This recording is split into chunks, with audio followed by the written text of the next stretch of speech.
Can't take my eyes off of you. You'd be like heaven to touch. I wanna hold you so much. Hi, Frankie C here, and you're watching The Column Live, and my guest today is Michael Longoria. How's it going? There you go. Mr. Broadway himself, pop, vocalist, triple threat. River. There you go. So, Michael, this is an exciting time for you. Yes. With your own album out, The Midtown Men, Jersey Boys closing. Yes, oh my god, so much is going on. My worlds So are much all is going colliding on. all Tell at us. once. Well, okay, so I was in the original cast of Jersey Boys, and it's, I guess, one of the longest running Broadway shows ever. We just found out that they're closing in January.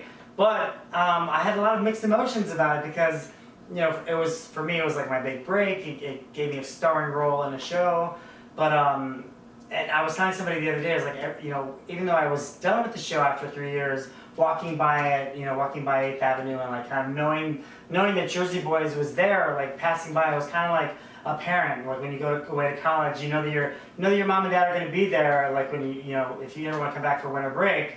So now the fact that they're not going to be there, I don't know, it kind of feels weird. It feels like, I don't know, like almost like you're on your own. You know, even though I've been on my own, like obviously I've been doing my own thing since the show, but knowing that they're not going to be there anymore, it kind of feels like my parents are not going to be there. Well, that's a good point, but being that you're basically never really in New York City. Right, well that's so, true. So, you know, passing the theater, but you're touring a lot, so. Yeah, well that's the showbiz life, which is kind of fun, which Jersey Boys actually helped me kind of cultivate was, you know, to be a singer. I started out as a singer. My mom was a mariachi singer. So I started, Love it. Yeah, mariachi Latino.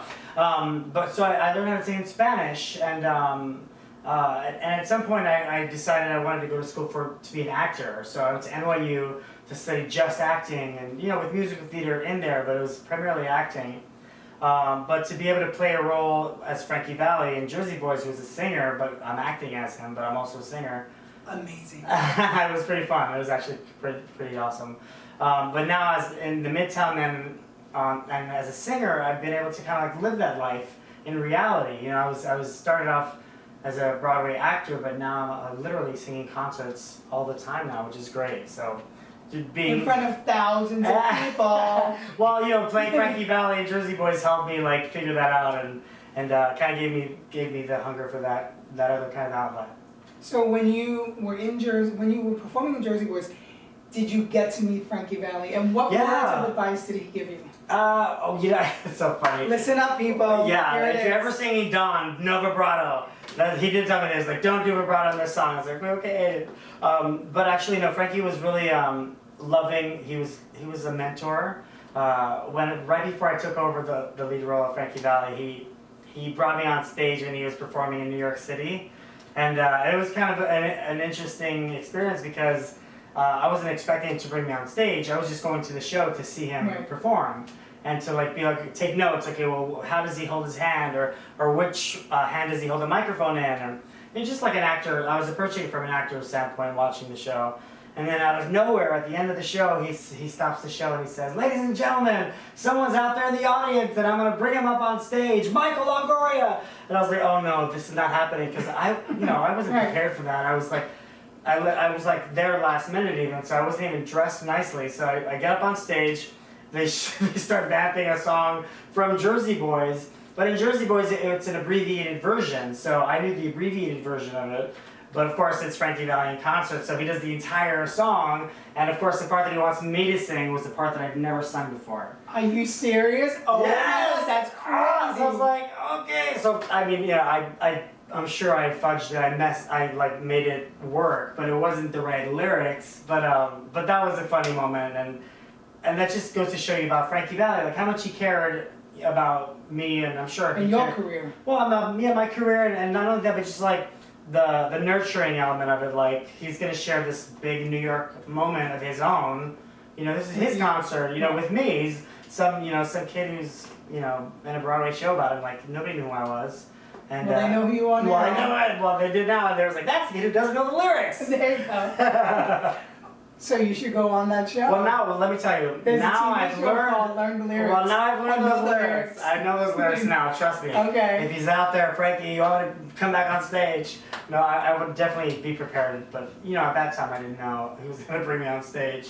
Now, did each of you get to meet the people you were performing as? No, because one of the guys passed away Okay. years ago.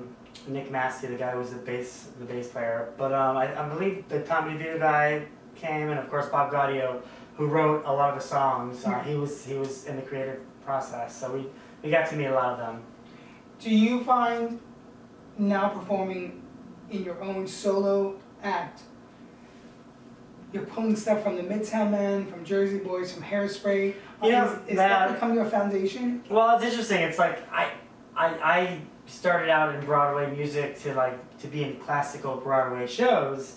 I mean, I recorded this album, Broadway Brick by Brick, which is all like classic Broadway Brick by Brick, which is all Own it, buy it, download it. right now iTunes. But all those songs are what I consider the golden age of Broadway, like Sunset Boulevard, A Chorus Line, West Side Story. These big like full-out musicals that I grew up listening to and kind of discovering myself through. You know, I was able to kind of like nail it down and put it out on an actual record, which was the goal. Right. You know. When now performing the songs live, Right. do you get a sense, even though Am I feeling Frankie? Yeah. Well, okay, does he slip in? Well, on Broadway Brick by Brick, I recorded Can't Take My Eyes Off You from Jersey Okay. Boys, which is also, you know, obviously Frankie Valli's first solo recording Right. ever, where he jumped out of the Four Seasons. And, you know, you can't help but be influenced by his voice. I mean, I studied hours and hours, like, before I played the role, like, listening to him on iTunes and his entire catalog, and kind of like getting the sound of him. And the goal for it this time when I was recording the song was to record my version, but it's still, you can't help but be influenced a little bit. Right. So even now, like when I'm singing, I'm still influenced by Frankie. I'm still influenced by Mariah Carey, you know, who I grew up listening to. I mean, I still find myself doing some of her isms from the 90s. And it's like, oh, that's Mariah Carey, of course, because I spent hours listening to her. Well, you know what they say, what's old is new again. Yeah, well, apparently the 90s are back. There you go. The overalls, apparently. I gotta get a pair of overalls. New Kids on the Block, did you ever wear them? No? Yes. Yes. I did. Yeah. So, which song on the album has great meaning for you? Okay, well, all of them, no. Okay. But no, the main one though, okay, this is actually good that you're asking me because As If We Never Said Goodbye is a song from Sunset Boulevard, who was, but made famous by originally Patti LuPone, then Glenn Close, and I saw Betty Buckley play the part. The greats. The great Betty Buckley. Greats. Let me tell you, Betty Buckley is awesome. And okay, sidetrack. Betty Buckley and I both sang at the same wedding, like years ago, and I was like, Betty Buckley, you're my idol, and ever since then she's kind of been friendly with me. So that added an additional layer of awesomeness on top of recording this song for me because she was the first person that I saw sing it. And so I recorded it this time, and the reason it means so much to me is because the words of it are like, you know, it's about an actress, me, but Norma Desmond is the character from Sunset Boulevard. Can you see Norma Desmond with the turban wrap on my head? We can see you in the turban. Okay, Fire Island Productions. Let's make it happen. Fire Island, me star as Norma Desmond, Sunset Boulevard. But for me, okay. As Carol Burnett doing Sunset. Oh my gosh, Carol Burnett, can you imagine? So in the show, it's this aging actress coming back to film, and she's a has-been and nobody wants her anymore. But for me, the lyrics really made me feel remember my Broadway debut in Hairspray, when I first stepped onto a Broadway stage for the first time, and all of a sudden it was real, like this dream that I had as a teenager, as somebody who wanted to be in New York. Somebody who like made set pieces himself. You know, I was like part of the crew to make the musical in high school sometimes. So like to all of a sudden walk on a real Broadway stage and there's these like real set pieces and all of a sudden you're wearing a real microphone and there's thousands, like, you know, over 1,000 people there waiting to hear a show. It became real for me all of a sudden, and the lyrics in that song, As If We Never Say Goodbye, I mean, she's coming back to it and saying it's as if I never say goodbye to film, right? But for me, in that moment, after going to be a student and not acting anymore, it was as if I never say goodbye to it, because all of a sudden it was real. I was on a Broadway stage, and my whole life I had trained to do it, and all of a sudden it was real. So out of all the songs, that's my favorite one. Were there any songs that you wanted on the album but that didn't make the cut? Oh, of course. Oh my gosh. Well, I wanted to be like a diva and like sing like Linda Eder songs and Wanted? like very Queen. Yeah, I have sung them on Fire Island. There are videos on YouTube. Wanted to do that? But I didn't know if I should record certain songs like Someone Like You. It's like this epic, like Someone Like You. But it just didn't really, some of the songs didn't really fit. And then once I started putting the songs together on the album, they all kind of like focused in on a journey back home and a journey back to finding who I was when I moved out to New York. And certain songs, like, even though I love Jekyll and Hyde, some of those songs just didn't really fit. So that was the song that I wanted to put in. I wanted to put in like New York, New York, my own version of Eliza Minnelli's New York, New York. Michael Minnelli. Michael Minnelli! Oh my gosh, well, maybe if I can marry her, I don't know. She's, but Liza Longoria. Liza Longoria. Either way, it's a good stage name.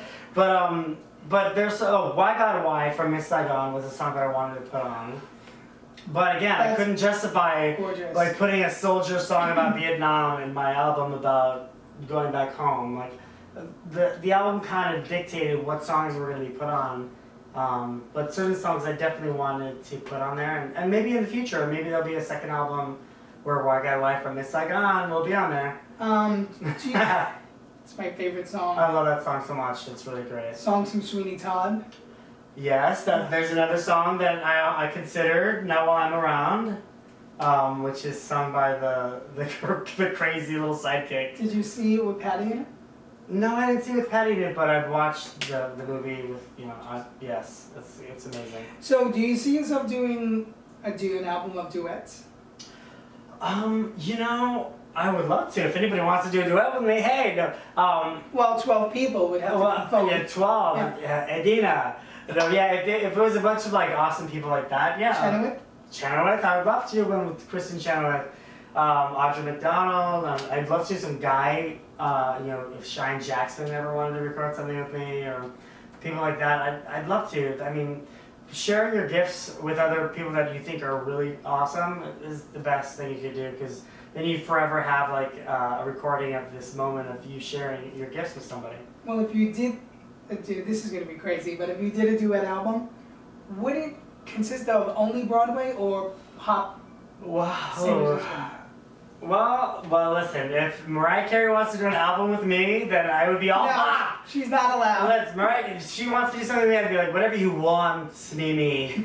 No, I think it would depend on I guess interest. Like if a lot of people were into that idea, I would love to do both. I people that I admire in both. Well, the reason why I'm asking that question is because, as you know, Broadway has become influenced by pop. Yes. Hamilton. Rapping, you mentioned. Yes. Well, I was asking Michael about being a triple threat. Right, which is a singer, dancer, actress. And Michael said, rap. Well, I said, yeah, I'm that, but like nowadays you have to rap, with Hamilton and other shows similar to that. That's contemporary culture's always found its way into musical theater. Back in the day, look at Chorus Line. It was all infused with 70s, almost disco music, because that's what was the pop culture at the time. So it's only natural that musicals that are written nowadays are influenced by the pop culture of today. So anything from Chicago? It would have to be a gender bending where I sing one of the girls' songs, which apparently I'm used to on this album. Let me see, like five of these songs, almost half of these songs are girl songs, which I make them very masculine. And your point is? Well, just that I'm able if it was a song from Chicago, it'd have to be one of the girl songs. Well, nowadays, I love that song. Well, do you know that song? Nowadays, that men and women can use the bathroom at the same place at the same time. That's awesome. So there are no male-female songs anymore. Yeah, exactly. So I would. Well, let's hope, right? At least in New York City. Well, It's somewhere out there. Let's move it out there. Let's keep it growing. What do you think of non-singers entering Broadway to take on roles?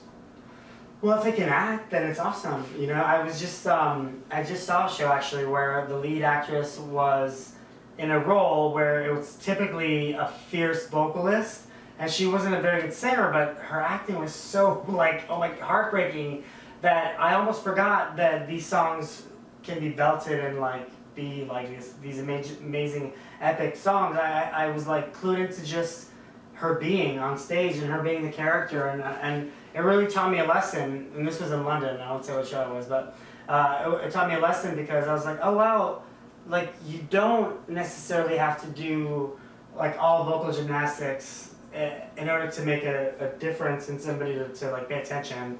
You can be a basic vocalist, but if you're coming from the heart, then the song that you're singing will touch somebody.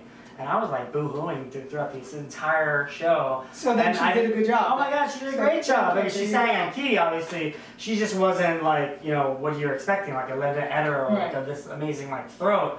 But she was this heart, and all of a sudden I was like, wow, that's what theater's about. It's awesome if you can be a fierce vocalist on top of it, but if ultimately you're coming from a place of this, of giving yourself, then people out there in the audience are going to connect to that. I mean, how could they not? Well, I'm not sure you will agree. Maybe you will agree. I don't. Okay, he doesn't. But my statement, comment, word would be this: when a person walks on stage and they command attention, right, because of their persona, in a positive light, because they themselves are humble, kind, fun, and sweet. Right. Two people I can reach for in name-wise, Wendy Williams and Whoopi Goldberg. Right. Walking on stage, they're very sweet, very kind. Yeah. And I think that it's great. Whoopi's a great actress. I mean, but there has to be something within them, right, that makes you feel that. Right. From them not even saying a word, they literally walk on. And there it is. Right. And I think it probably comes from an openness, right? Of your being, of your, not just your soul, but of also just those people are open to receiving any energy. So when you see that, you want to give it. Right, and the two of them, they also give good energy. Yeah, absolutely. A great talk show host. Yes. Let me tell you, I watch The View all the time. I watched Wendy and The View, and I get enough of my girls. Yeah, okay, that's how you get your feminine energy, right? There you go. You watch The View. Oh wait, but we have to include, you have to tune into The Real. Yeah, okay, fine. You gotta include The Real. I don't know though, because all those other shows, I mean, they're fine, they're good, but they're the same thing as The View, so it's Well, it's different age. It's a different age range. They cover different type of topics. Well, yeah, I guess so. That's true. I gotta give them a shot. I do love Tamara Braxton. Yeah. Yes. Yeah, her. She's awesome. Tay-Tay. Tay-Tay! And being informed. Rosanna and Greg. Yes. You have to have the news on awesome. Channel 1. Yes. And our boy is on Channel 1. Yes, Frank DeLello is awesome. I love watching him on stage. That whole group is just incredible. Yeah. So, TV is beneficial. Yes. But talking about TV and film, do you see yourself doing TV and film? I do. No, I would love to. If I could get an audition. No, it's all about. Where are the managers and agents? Come on now. Casting agents, reach out. He's available. Well, it's for parties and dates. Weddings. Yeah. No. Oh God, no! Don't say that. They're gonna start calling me. Yes, I would love to. It's all about representation. Though. You have to have the right manager, the right agent who's looking out for you. Right. And a lot of times, in my experience, I've had agencies that you're just one of many clients. So it's you're lucky if you even get in the door for something that you're right for, let alone something that would be a stretch. And the things that I would excel at are things that are going to be a stretch for me. And when they're right, I think they're going to be right. I just have to be patient. Did you see the movie Jersey Boys? I saw it on a plane, so I couldn't really hear. I enjoyed it. I love the story of it. You know, it doesn't anybody. I think I would enjoy a high school production of Jersey Boys if I saw it. Anybody that does Jersey Boys, I think I'm gonna always have a love and affinity because of the experience. Because I was there from day one. Well, another dear friend of mine, just as Michael is, played the mom, Frankie's mother. Oh yeah, Yes. who was that? Captain Artucci. Oh, that's awesome. That's And a great she, part. I mean, she, like her, you know, Jersey Boys, Power, Yeah. Bronx Tale. Well, those girls in Jersey Boys work a lot. I mean, they play like a lot of characters, and each character is like a really specific. Are you talking about the Broadway show? Yeah, Okay. the girl who plays the mother also plays Frank C, the daughter. She also plays like a record executive. She also plays like all these. You have to find an actress that's really good Right. at flipping wigs, but also like being a good character. You know. What how many of the in the movie? How many of the actors from the Broadway show were put into the movie? You know, I don't really know. I'm not. I know that a few people have done it like throughout the lifetime of Jersey Boys, which is now like I mean a long time. It's been Right. over 10 years. A few people that have done it at some point did it. So I don't know. There have been many cast members. Oh yeah, well I mean the show's been it's 11 one of years. the longest running Broadway shows ever, and I just saw that they're doing it in Manila. Oh really? So I mean Jersey Boys is taking over the world. Like Thank you. New York, the tours, they did Chicago one, San Francisco, Well, Yeah. we don't there. London. I saw the London production. So imagine all those London guys trying to do a Jersey Oh accent. my God, that's I was like, crazy. oh my That's God, insane. these blokes talking Jersey. It was funny. It was weird. So, but the show, being that the show was closing, did you guys get offered more roles? Well, they more literally just. touring dates. Well, Right? they literally just announced, so hopefully, I don't know. I mean, I haven't checked the voicemail box, but hopefully, I would think that like if it's not gonna play anymore, maybe more people would want to see the Midtown Men, because the Midtown Men is the four of us from the original show, and we do Jersey Boys music, but we also take on the entire era. So it's kind of like a '60s rock. I mean, it's a '60s rock fest, really, of all your favorite '60s groups. You know. If you've not seen the Midtown Men, it's a must-see. Phenomenal. Yeah. Phenomenal. Check out the phenomenal. midtownmen.com. We have dates all over the place. We're always performing, so it's always a great gig to catch because it's the music and the magic, really the magic that we found together in Jersey Boys. We get to apply it to all these other songs. And Michael will be performing as Neil Sedaka in the new upcoming Broadway show. Oh, that'd be fun. Hey, That'd be great. Will you produce it? I'll produce it. Oh my gosh, I need a gig. I think I'm. That'd be awesome. There's so many roles. There's so many of those singers from the 1960s that I could totally play because a lot of them were short.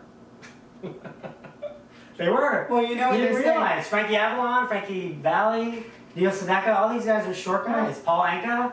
I mean, and growing up as a little boy, I was like, oh my God, I'm too short. I'm never gonna be tall enough to. I mean, Connie Francis. And Connie Francis. I mean, they were But then all you tiny. realize, I find out later, like after it doesn't matter anymore, like all these years of beating myself up for being a short person, and then all of a sudden I find out all these famous people and big singers, it didn't matter that they were short, so. They just have big voices. Yeah, well that's been a good, that's been encouraging after the fact, like in my mid-20s, I was like, oh okay, I can let go of that self-consciousness or that thought that something's holding me back, because it wasn't, We're talking about male-female songs. The female songs from the 50s and 60s, like the Connie Francis songs, and for the cello, Ronnie Spector, Ronnie Spector, the Ronettes, Yes. Leslie Gore. Tina Turner. Well, she No? was more. She's more rock. She's more Yeah. rock. But do you see yourself ever recording or singing any of their songs? Well, in the Midtown Man, in the Midtown Man album, I recorded "Be My Baby," which is a Ronnie Spector song, and I love all those girl groups and guy groups, but a lot of the girl groups had really catchy songs. And Yeah. "Be My Baby" was awesome. Anything that the Supremes did was great. I mean, if there's ever like an opportunity for me to do that, I would love to. I would love to do that. Well, I could see the Midtown Men doing like And all the girl Supremes. groups. Yeah, why not? You That'd be know, awesome. yeah, that would be great. I mean, we have a girl group section in the show, but we've never recorded the full like all girl group album. That might be a good idea. Food for thought. There you go. Why not? What between the two shows that you did on Broadway, that you performed in on Broadway, Yes. which did you gravitate more towards? That's hard to say. Well, okay, Hairspray was different because it was during the time when George Bush had just announced, you know, he wanted to have a ban on gay marriage. It was during the whole like time where people were like all of a sudden had to ask yourself the question, do I believe in gay marriage or not? You know, so all of a sudden, even your straight friends that you were, you know, loved you and didn't matter if you were gay or not, all of a sudden they were asking themselves, wait, do I think gay marriage is okay? Like in my religious background? So Hairspray was for me very liberating because Harvey Fierstein was a huge activist. And after every show, you know, if we were collecting for Broadway Cares Magnified Saints, he'd be like, okay, ladies and gentlemen, just to let you know, and we start talking, he would start talking about the political climate at the time, and you know, some people would get pissed off and start walking out of the theater. Wow. And you'd think, and me as a young, you know, chorus boy watching this, you know, here's somebody fighting for my equal rights, and all of a sudden people that I just performed for and gave my everything to are leaving the theater because they don't believe that I should be married. So for me, Hairspray was this enlightening, politically uplifting, be yourself, love everyone moment. And then Jersey Boys was completely different in that it was all straight men. It was nobody necessarily like hung out after the show. Like we loved each other, and it was a beautiful show on stage. But afterwards, like that was it. It was like bye. We left. And Hairspray, I hung out with those people for hours and hours after each show.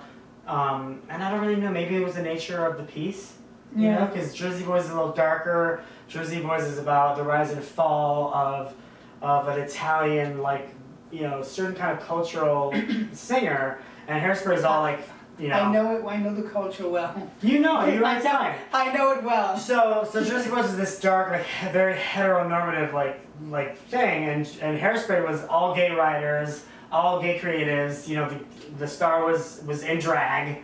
So, you know what I mean? It was like a completely different scenario, which is good for me though. It was good. So, besides meeting Frankie Valli, was there anyone else that you met that really made an impact on your life? Well, I mean, just, and I don't know if I would say this before, because we weren't talking about it before, but reminding myself about Harvey and how Harvey Fierstein was a mentor to all those kids, all of us, you know, like any of us could go into Harvey Fierstein's dressing room when he was getting made up, you know, with his wig cap and he's getting his thing done, and tell him whatever the hell was going on in our lives. And I just graduated at NYU, and so I was like dating for the first time, and I was like going out to the bar scene for the first time, and I'd be like, girl, look what I did last night, and Harvey would just be like sitting there with his popcorn and tell me all about it, honey. And to have somebody like that, I guess, you know, and somebody so famous, he was very famous, but we didn't feel that way because he was a person to us, you know, he was very loving, and so to have somebody that famous and that politically active and aware kind of mentor you in a way, even if it was from afar, that was kind of an awesome gift. And that was, besides Frankie Valli and playing an awesome singer and meeting him, to just be around and work with somebody like Harvey was pretty cool at that age too. Did you, talking about Harvey, which by the way I find Harvey to be extremely brilliant. Yes, great writer, funny. Did you see Talks on Trilogy? Yes, of course, the classic, I mean, yes. I reached out to, I told him, I said, Harvey, it's time to bring it back to Broadway. Oh, that'd be awesome, Harvey, if you're watching, bring it back. Amazing. Oh, well, he's so busy. He's working right now on the Hairspray ride, and I'm sure he has like 2 years in advance bookings already. Oh, of course. But yes, put it on your list. And well, Kiki Boots.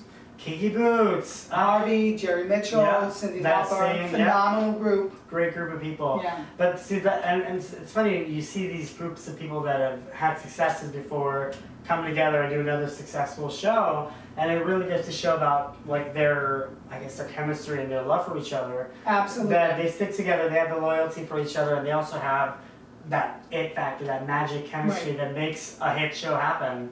You know, Well, you guys have that factor, the Midtown Men. Oh, absolutely, yeah, absolutely, and There's that's a why, love, there's a loyalty there. and that's why we continue to sing together. Absolutely. Yeah. I think it's great. If you can go back and change one thing, I don't really want to use the word regret, but what would you change right now, looking back upon your life and entering What would New I York City? change? You know, if anything, it wouldn't be change. It'd be more like if I were to able to give myself advice, which may change my behavior as a Okay. child or as a young actor. It would be to just say that, you know, accept yourself for everything that you are, like the way you look, your race, your height, how, you know, everything about me. I would have said just, you know, you're gonna work based on the things that make you you, not the things that you try to change. As a young actor, and I'm sure many actors who come to the city find out, you know, you try to fit into a type. You're like, okay, well, they want this kind of person for this role, so I'm gonna, you know, walk taller, I'm gonna, you know, act a certain way or talk a certain way. And I found that the biggest successes that I've had were when I was just came into the room and was myself. And I got hired because I was short, you know, like Hairspray. I played a teenager because, you know, I was a short guy, and then in Jersey Boys, Frankie Valli was a short performer, so there was only so many people that could play the part. So like for all the years that I spent, you know, being sad that I wasn't 6'3" or, you know, certain things, you know, right? 'Cause you're too small, but then you realize, you realize that that's what makes you, and that's Right. what makes people like you, and in the gay world, I'm sure that's what makes guys like you more, when, you know, the tall guys like short guys or whatever, but in my world of theater, I found that, wow, that's when I work, is when I'm just myself. Right. So if there's anything that I could change, it would just be my attitude, and to not deny myself the opportunity for a role based on my own preconceived notion of what I thought was what they were looking for. You know, a lot of times I didn't go in because I thought they only want a tall guy or they only want a white guy. You know, and a lot of times maybe that wasn't the case, you know? So I think that's the advice that I follow now. You were like a pretty little kid. Was I a don't pretty know. little kid? Were you bullied? Oh yeah, of course. I mean, you know, We all were. we all were bullied, but I grew up in a very Mexican machismo, like a very heterosexual environment.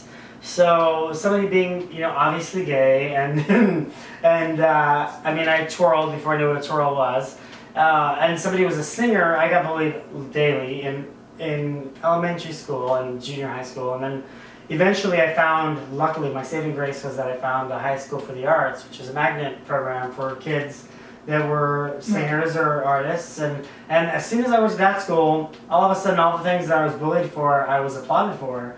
You know, similarly to thinking that being short was wrong for me, once I embraced that I'm a short guy, that's when I started, you know, getting those short roles. You know, as soon as I became a singer full out into an arts program, I realized that it wasn't bad. It was actually kind of a cool thing. Well, we've all hid behind our careers growing up. Sure. I mean, I myself, you know, you just find that little bright spot of hope Yeah. that tells you it's going to be okay. Well, what choice do you have, right? I mean, Right. it's either that or give up. Right. And if you're a young person who that's all you dream about, for me it was being in the theater, being in New York City.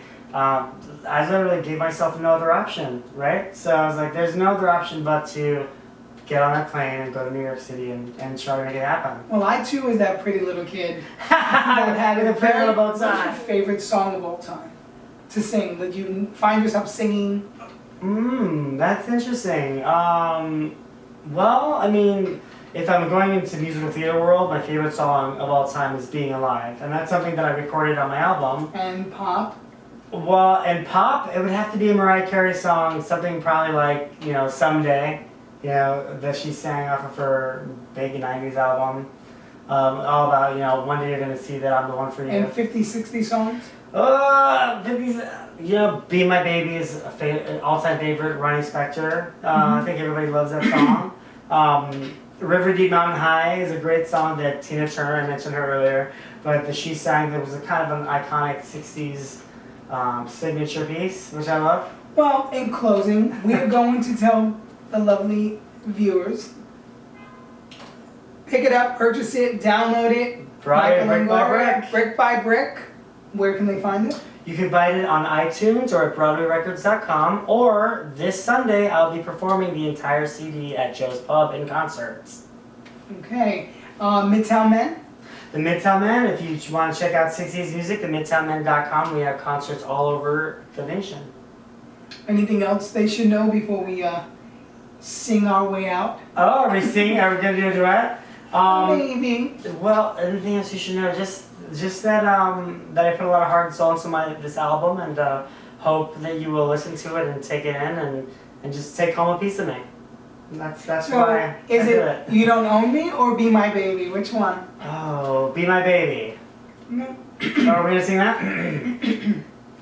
The night we met, I knew I needed you so. And if I had the chance, I'd never let you go. Yeah! So won't you say you love me? I'll make you so proud of me. We'll make them turn their heads every place we go. So won't you please sing it? That's awesome. That's it. That's it? Go to commercial! Hold on. Go to commercial! Be My Little Baby. Be My Little Michael Baby. Longoria. Pick up the album. Check them out at Joe's Pub. Midtown Men. And now back to you. At long last, love has arrived, and I thank God I'm alive. You're just too good to be true.